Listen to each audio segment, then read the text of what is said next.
मैं मुँह लपेटे कमरे में पड़ी थी। मेरा मिजाज पूरी तरह खराब हो चुका था। इतने में पापा कमरे में आए और कहने लगे, अरे आरती, तू क्यों छोटी छोटी बातों पर दिल खराब कर लेती है? शादी ही तो करनी है, ऐसी कौन सी मुश्किल बात है। चल अब यह गोलियां खा ले, देखना कितनी जल्दी तेरा शादी हो जाएगा। मैंने अजीब सी नज़रों से पापा की तरफ देखा। भला इन नीली पीली गोलियों से मेरी शादी का क्या ताल्लुक था?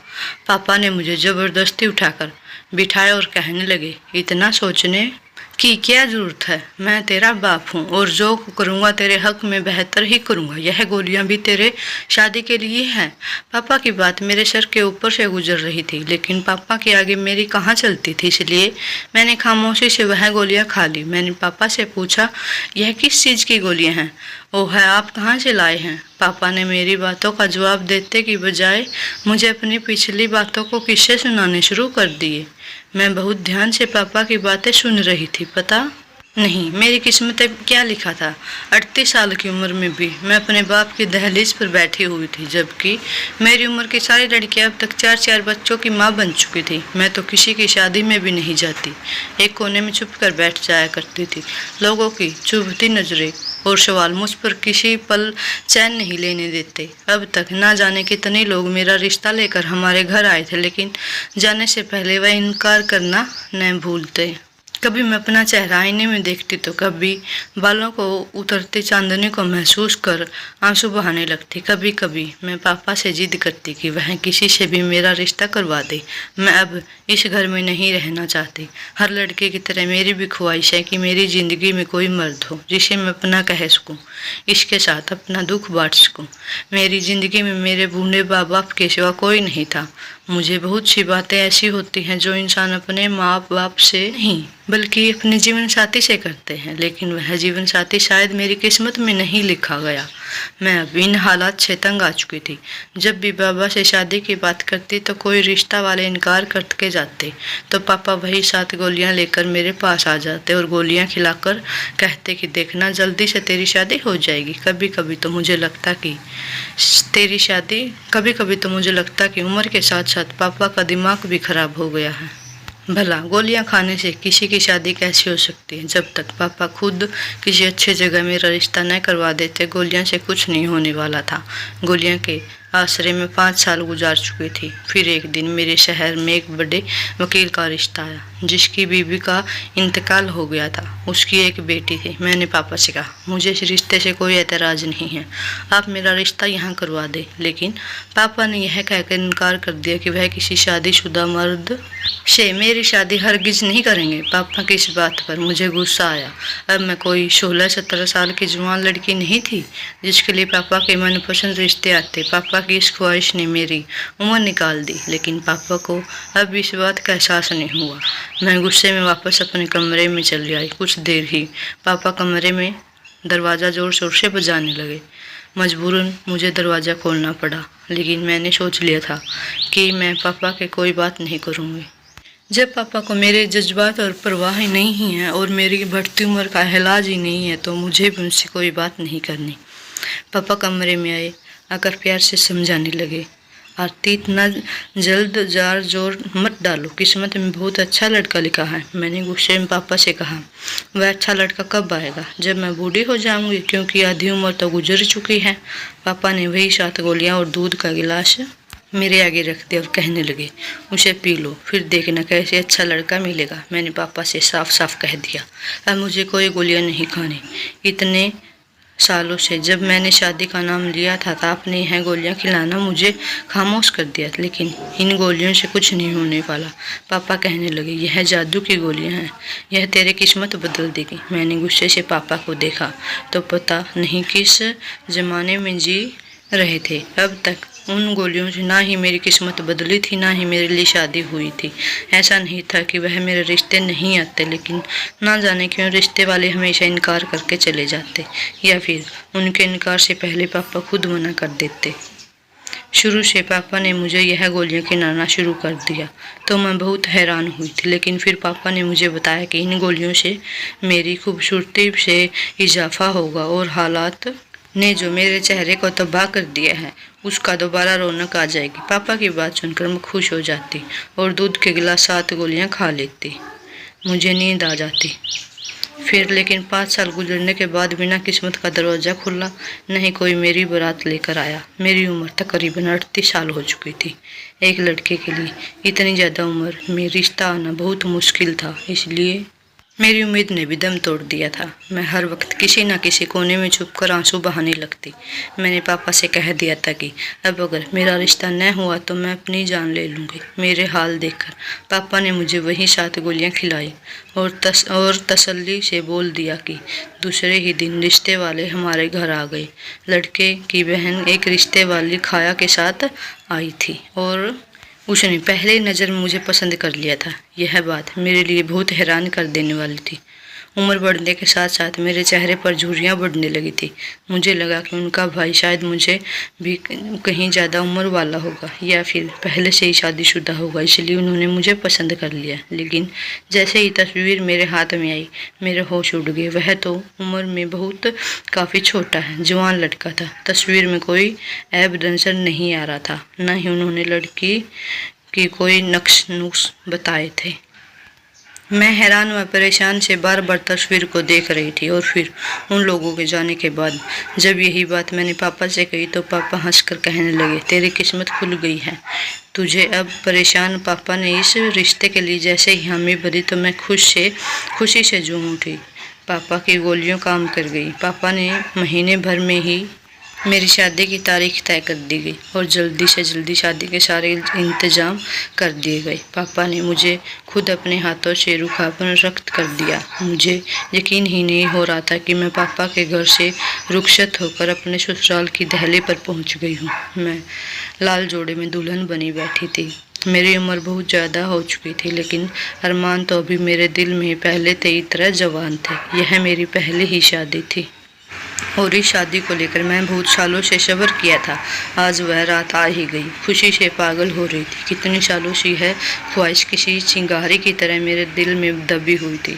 मेरी ज़िंदगी में भी कोई मर्द हो जिसे मुझे चाहे, किसी के लिए सब कुछ हो और जो मेरे लिए सारी दुनिया के सामने खड़ा हो जाए। और आज यह चिंगारी बुझ गई क्योंकि मैं निगाह करके उस घर में चली गई थी। 38 साल की उम्र में दुल्हन बनना एक अलग ही तजुर्बा था और बार बार खुद को आईने में देख रही थी। दिल में बहुत सवाल उठ रहे थे। मैं कहीं ज़्यादा उम्र में तो नहीं महसूस हो रही? कहीं ऐसा ना हो शादी की पहली रात ही अपने पति के दिल की जगह न बना पाऊँ, वह मुझे बूढ़ी ना समझ बैठे। मैंने शादी से पहले अपने बाल भी रंगवा लिए थे। जैसे ही मुझे दरवाजे पर आहट का एहसास हुआ तो फ़ौरन घूंघट डालकर बिस्तर पर बैठ गई। खुद को तसल्ली देने लगी, ऐसा कुछ नहीं होगा। कम उम्र लड़कियों की तरह मुझे शर्माना तो नहीं आया, लेकिन मैं नज़र झुका कर बैठ गई थी। इमरान को लेकर मेरे दिल में बहुत जज्बात पैदा हो रहे थे। इमरान कमरे में आए और मेरे पास आकर बैठ गए। ना ही उन्होंने मेरा घूंघट उठाया, ना ही कुछ देर तक कोई बात की। मुझे अजीब सी घबराहट होने लगी।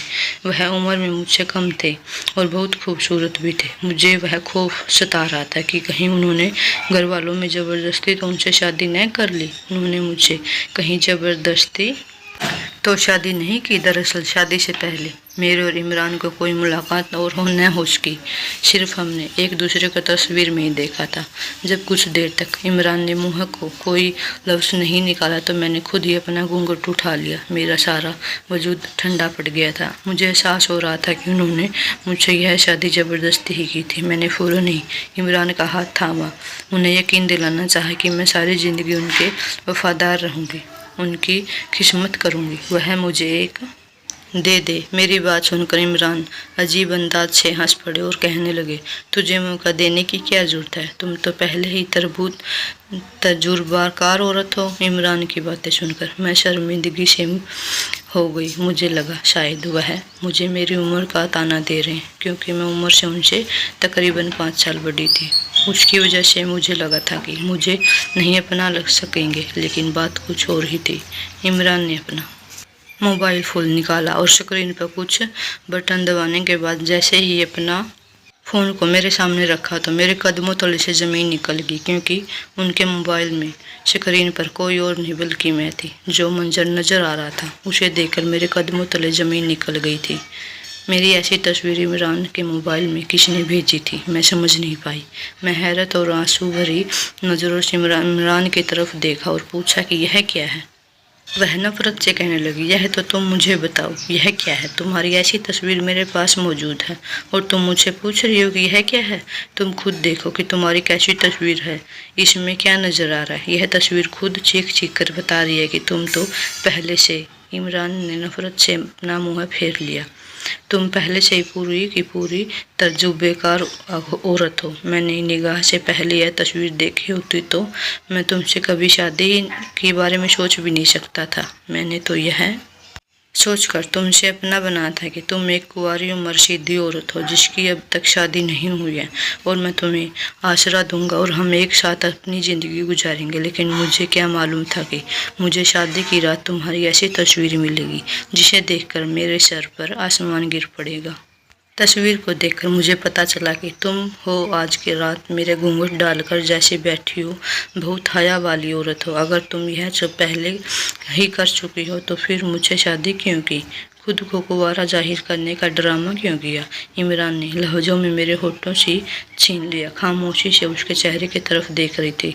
बहुत कुछ कहना चाहती थी लेकिन जवाब साथ नहीं दे रहा था। कुछ देर पहले ही एहसास और जज्बात मेरे दिल में थे, अब सब कुछ ख़त्म हो गए थे और अब मुझे समझ ही नहीं आ रहा था कि मैं इमरान से क्या कहूँ। वह सारे लफ्ज़ जो पिछले 1 महीने से छुपा बैठी थी, सारे इशारे जो मुझे इमरान के लिए कहने थे, यह सब कहीं खो गए थे। नहीं जानती थी कि मेरी ऐसी तस्वीर मेरे पति के पास कहाँ से आई, लेकिन जो भी था यह सब ख़त्म हो गया था। मेरी ऐसी तस्वीर देखने के बाद इमरान कभी मुझे अपनी ज़िंदगी ना रखते, इस बात पे मेरी जान निकल गई। बहुत मिलना और मुरादों के बाद उम्र में इस हिस्से में आकर मेरी शादी हुई थी। मैं अपने घर में ही थी। अपनी पहली ही रात सब कुछ मिट गया था। मेरी आंखों से आंसू आ गए। मेरी तस्वीर अब मुझे मेरे सामने खुली पड़ी थी, जिससे मेरी पूरी तरह मैंने अपनी आंखें नीचे की, क्योंकि इससे ज़्यादा उस तस्वीर को नहीं देख सकती थी। मेरे सर पर सातों आसमान गिर पड़े थे, क्योंकि इमरान कह रहे थे तुम तो बहुत ही मक्कार निकली, पता नहीं किस किस के साथ। मैंने उसकी पूरी बात सुने बगैर ही अपने दोनों हाथ कानों पर रख लिए। इमरान के लफ्ज़ मेरे रूह छन्नी कर रहे थे। मेरा पिछला वक्त बहुत मुश्किल से गुजरा था। मुझे पहले कांटे ही मिले थे। मैं आंखें बंद करके गुजरे वक्त को सोच रही थी, जहाँ मुझे कुछ पल था, सुकून था, हो चुका था। लेकिन जब मैंने सुकून की सांस लेनी सोचा तो सब कुछ ख़त्म हो गया। मेरा नाम आरती है। मेरा ताल्लुक़ पंजाब से। मेरे माँ बाप बहुत ही अच्छे और मोहब्बत करने वाले थे, लेकिन फिर किस्मत धोखा देगी और मेरी माँ दूसरे बेटे के पैदाइशी पर हमें छोड़कर हमेशा के लिए चली गई। बहुत छोटी सी उम्र में मुझे अपने भाई की जिम्मेदारी आ गई थी। पापा तो नौकरी पर चले जाते, सुबह से निकलते और शाम को वापस आते। खुद से 7 साल की छोटी सी भाई को सारा दिन संभालती रहती। ना ही मैंने बचपन में कोई खुशी देखी, ना ही कभी खिलौना से खेली। मेरे पास तो घर और भाई की जिम्मेदारी ही फुर्सत ही नहीं थी। पापा ने मुझे तालीम की हासिल करने नहीं दी, क्योंकि अगर मैं स्कूल जाती तो घर को कौन देखता, इसलिए मैं नहीं पढ़ी। सारी जज्बातों और जान अपने भाई पर लगा दी। मेरा छोटा भाई जीशान बहुत शरारती था। घर के कामकाज के साथ उस पर भी पूरी नज़रें रखती थी, लेकिन कभी कभी मुझे ज़रा भी चूक हो जाती तो निशान को कोई भी मामूली सी चोट लग जाती तो पापा मुझे बुरी तरह पीटने लगते। पापा को दिशांत बहुत ज़्यादा अजीज था। मुझे अगर एक खरोंच भी आ जाती तो पापा की आंखों में आंसू आने लगते, जबकि मेरी बड़ी तकलीफ भी पापा को नज़र नहीं आती थी। कम उम्र से ही काम करने की वजह से मेरे हाथ जगह जगह से जल चुके थे, लेकिन पापा ने कभी मेरे उन जले हाथों पर नज़र नहीं डाली और न ही कभी मेरे दर्द महसूस किया। मैं बीमार होती या दुख होती, हमेशा बावर्ची खाने में छुपकर ही आंसू बहा लिया करती थी। मुझे कभी कुछ खिलाने सिखाने की कोशिश करते तो पापा मेरे झूठी सच्ची शिकायत लगाते और पापा मुझे डांटते। मानते कि जिसे 10वीं की ऐतिहासिक पास तो उसे नंबर कुछ नहीं आए, जिसका किसी अच्छे कॉलेज में एडमिशन ना मिला, तो पापा ने उसका एक दूरदाज के कॉलेज में दाखिला दिलवा दिया और हॉस्टल में रहने लगा और पापा के साथ घर में तनहा रह गई। जीशान के जाने के बाद मुझे एहसास हुआ कि उसके होने से मेरी ज़िंदगी में कुछ रौनक थी। अब तो यह घर वीरान हो गया है। निशान के जाने के बाद पापा भी मेरे करीब हो गए थे। वह उठते बैठते मुझे पूछते और बातें करते मुझे बहुत खुशी दिया करते थे। पापा अक्सर मेरे कमरे में चले आते, घंटों मेरे साथ गुजारते, मुझसे सारी बातें करते। जैसे जैसे उसकी उम्र में इजाज़ा हो रहा था, उनके रवैये में भी बदलाव आ रहा था और मैं उनके लहजे से अपने दिल से मोहब्बत महसूस करने लगी थी। उसी वक्त ने मुझे ज़िंदगी दी। निशान को गए 5 साल हो गए थे, लेकिन वह पलट कर वापस नहीं आया। पापा उसे बहुत पैसे भेजा करते थे। पापा ने जब भी कहते किसी शाम को वापस बनवा ले, पापा इनकार कर देते और मोहब्बत से कहते कि मेरी अर्शी है मेरे साथ। लेकिन बहुत जल्दी पापा के इस मोहब्बत भरे दर्द का राज खुलकर मेरे सामने आ गया, जिसे किसी अमीर जाजी से शादी कर ली थी और वह उसके बंगले में शिफ्ट हो गया था। वह वापस आना नहीं चाहता था, न ही वह अपने हमसे कोई रिश्ता रखना चाहता था। लेकिन अपने बेटे का भरम रखते पापा ने यह बात मुझसे छुपा ली। मैं भी पापा को शर्मिंदगी नहीं देना चाहती थी। मैंने उन्हें पिछली सारी बातों के लिए माफ़ कर दिया। इसलिए पापा की मोहब्बत को कबूल करके उनके साथ खुशी खुशी ज़िंदगी गुजार रही थी। मगर कुछ वक्त से ही मुझे एहसास हो रहा था कि पापा ने मेरे लिए आने वाले हर रिश्ते को इनकार कर देते या फिर रिश्ते वाले खुद ही मना करके चले जाते। कुछ सालों तक ऐसा ही सिलसिला चलता रहा और पापा ने मेरी शादी के नाम पर मुझे गोलियां खिलाना शुरू कर दिया। खुदा खुदा करके वह इमरान मेरी शादी हुई। शादी की रात मुझे अपनी ऐसी तस्वीर देखने को मिली जिसके बाद मैं खुद ही नज़रें मिलाने के लायक नहीं रही। मैंने लड़खड़ाते लहजों से इमरान को बताना चाहा कि यह तस्वीर मेरी नहीं है और ना ही मुझे इतने बारे में कुछ पता। मगर मेरी बात सुनकर इमरान ने मुझे खुद से नफरत कर दिया। कहने लगे, तुम बड़ी ठीठ हो, तो झूठ बोल रही हो। गैर से देखो, तुम्हारा ही कमरा है और तुम्हारा ही बिस्तर है। मैं तो गौर से देखा, वाकई ही मेरा कमरा है और मेरा ही बिस्तर नीला रंग का मेरी बर्बादी की वास्ता सुना रहा है। मुझे खुद मालूम नहीं हो रहा है कि मेरी ऐसी तस्वीर कब और किसने ली। मगर इमरान ने मेरी बातें मानो की तरह ही नहीं। मुझे इंतजार और मुरादों के बाद मेरी शादी हुई थी और शादी की पहली रात ही बर्बाद हो गई। इमरान ने मुझे कहा कि मैं एक रात उसके घर में गुजार सकता हूँ, लेकिन आने वाली सुबह हमारा कोई ताल्लुक नहीं होगा। इमरान की बात मेरे रोंगटे खड़े कर दिए। मैं वापस अपने बाप के घर नहीं जाना चाहती थी। इमरान के कदमों में बैठकर हाथ जोड़कर मिन्नतें करने लगी कि वह तस्वीर मेरी नहीं है। मैं कभी ऐसी तस्वीर नहीं बनवाई और न ही मैं कोई गिरी हुई घटिया लड़की हूँ। मैंने तो इज्जत और राहत शादी की है। मैं आपके साथ ज़िंदगी गुजारना चाहती हूँ। लेकिन इमरान पर मेरी बात का कोई असर नहीं हुआ। शादी रात इमरान के हाथ जोड़े गुजर गई और सुबह के वक्त जब उसकी बड़ी बहन मेरे कमरे में आई, इमरान ने उसे सारी हकीकत बताकर अपना फैसला शुरू कर दिया। कहा कि मुझे अपनी ज़िंदगी में बर्बाद नहीं करना चाहती। इमरान की बड़ी बहन नींद मेरी सारी बात सुनी और इमरान से कहा कि जल्दीबाजी में कोई गलत फैसला करने की ज़रूरत नहीं है। अरमान से इस मामले में हल करेंगे, क्योंकि ऐसी बात को कबूल करने के लिए तैयार नहीं है। यह तस्वीर इसकी है तो फिर हमें पहले पूरे सच को पता लगाना है। कहीं ऐसा ना हो गुस्से में आकर तुम एक वजूद के साथ नाकामी पर बैठो। इमरान की पति की बात सुनकर मैं हैरान रह गई कि मेरी तस्वीर देखने के बावजूद भी वह मेरे खिलाफ नहीं हुई, बल्कि मुझे एक मौका देना चाहती थी। मुझे नरमी से मुझे पूछने लगी, कैसे कैसे मुमकिन है मेरी किसी तस्वीर ऐसी तस्वीर बनाई और मुझे पता नहीं कि मुझे नींद की दवा देते। मुझे अपनी को बताया कि ऐसी कोई बात नहीं है, लेकिन जब मैं पापा की दी हुई गोलियां खाती थी तो मुझे गहरी नींद आती थी। मेरी बात सुनकर अभी हैरानी से क्या कहने लगी कि तुम्हारे पापा तुम्हें कौन सी गोलियां खिलाते थे? और फिर मैंने उन्हें बताया कि वह मुझे शादी के लिए 7 गोलियां खिलाते थे।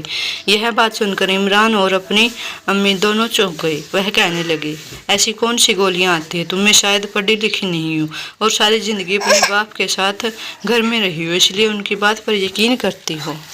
दाल में कुछ न कुछ काला जरूर है, इसलिए क्योंकि तुम्हारा पापा तुम्हारी शादी नहीं करवाना चाहता था। और यह बात मुझे रिश्ते वाले ने बताई थी कि तुम्हारे पापा आज तक तुम्हारे घर वाले रिश्ते को खुद ही मना कर देते। अगर तुम इस बात में कोई शक नहीं है कि तुम्हारी तस्वीर तुमने अपनी मर्जी से नहीं बनवाई है, तो हम भी सच का पता लगा लेते हैं। इमरान ने पहले तो इस बात को मामूली किया, लेकिन यह तस्वीर कहाँ से आई है? और फिर उन्हें पता चला कि यह तस्वीर और किसी ने नहीं बल्कि तुम्हारे पापा ने भेजी है। और तस्वीर में अपने ही कमरे में बिस्तर पर मौजूद थी और मेरे साथ मर्द भी था जिसका चेहरा तस्वीर में नहीं था। मैं बिस्तर पर जिस हालत में पड़ी थी वह देखकर मैं शर्मिंदगी से जमीन पर गिर गई। फिर वह इमरान को पता चला कि तस्वीर मेरे बाप ने भेजी है, तो उन्होंने मेरे बाप को बुलाया और कहा कि मैं किसी कीमत पर आरती को नहीं छोड़ूंगा, इसलिए बेहतर कि आप सारा सच खुद ही बता दीजिए। मेरे बाप ने अजीब सी नज़रों से मेरी तरफ देखा और कहने लगा, मैं आरती की शादी नहीं करवाना चाहता था।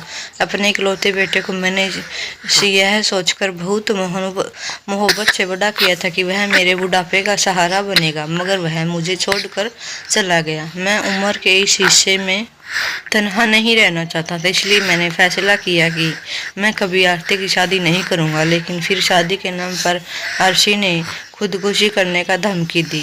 मजबूरन मैंने तुरंत उसकी शादी करवा दी, यह दिखाने के लिए कि मैं उसकी शादी के खिलाफ नहीं हूँ, मगर यह सच नहीं था। मैं चाहता ही नहीं था कि आरती की कभी शादी हो, इसलिए मैंने जानबूझकर ऐसी की तस्वीर खींची जो तुम्हें भेज दी। इन तस्वीर में आरती के साथ और कोई नहीं बल्कि मैं हूँ। नींद की दवा के असर में ही वही दवा की शादी के नाम पर सबको खिलाकर सुना दिया करता था। मैंने सोचा कि आरती की ऐसी तस्वीर देखकर तुम फौरन उसे तलाक दे दोगे, लेकिन जब रात भर इंतजार के बाद आरती घर नहीं लौटी तो मैं जान गया था कि तुम आम और मर्दों की तरह नहीं हो। अपने बाप की बात सुनकर मेरे होश उठ गए। मेरे बाप ने फिर अपने बुढ़ापे को बचाने के लिए मेरी ना करने का फैसला किया था। ना ही मेरी ख्वाहिशों की परवाह की थी, ना ही जज्बातों का एहसास किया था। अगर आप समझदारी से काम लेते तो शायद मेरा घर तबाह हो जाता। पापा अपने फैसले से कामयाब हो जाते। इमरान ने मुझे से माफ़ी मांगकर मुझे गले से लगा लिया कि एक तस्वीर को पीछे उन्होंने मेरे बारे में बहुत गलत सोचा था। मैं अपनी अम्मी की शुक्रगुजार हूँ। पापा ने मैंने माफ़ कर दिया क्योंकि वह जैसे भी थे मेरे बाप थे। उन्होंने कुछ किया जो किया वह तन्हाई के खौफ से किया था। क्या आपने कभी ऐसे वाले दिन देखे हैं जो अपनी ही औलाद की शादी से डरते थे? तो दोस्तों, आपको मेरी कहानी कैसी लगी कमेंट बॉक्स में ज़रूर बताएं। धन्यवाद।